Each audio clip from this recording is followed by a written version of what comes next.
چیز کیا ہے؟ کہا الادب. کسی انسان کے اندر اگر ادب پایا جائے تو وہ اس دنیا میں بھی بڑا ہے اور آخرت میں بھی بڑا ہے.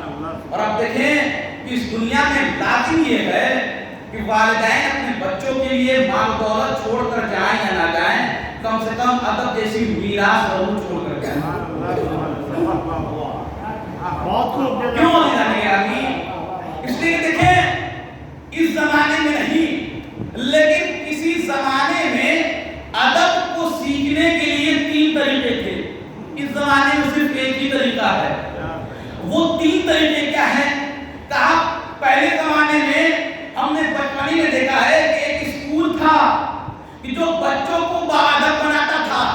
اب تو کیفیت یہ ہے کہ ایسی ایجنسیاں قائم کی گئی ہیں کہ ان کا طریقہ اور ارادہ یہ ہے کہ بچوں کو جتنا چاہے بغیرت بنایا جائے.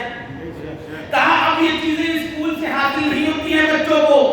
دوسرا طریقہ یہ تھا کہ قوم اور ملت میں وہ بزرگ ہوا کرتے تھے کہ جو قوم ملت میں کسی کے بھی بچے کو ڈانٹ دیا کرتے تھے تو ان کے والدین کے اندر یہ جرأت نہ ہوتی تھی جو پڑھ کر پوچھے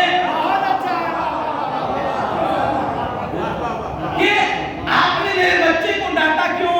اب تو کیفیت یہ ہے کہ اگر کوئی بزرگ کسی بچے کو ڈانٹ دے تو والدین کو لڑنے کے لیے آتے ہیں. اور تیسرا مرحلہ تو خود ماں باپ کا ہے. کہا وہ ماں باپ جو اپنے بچے کو ادب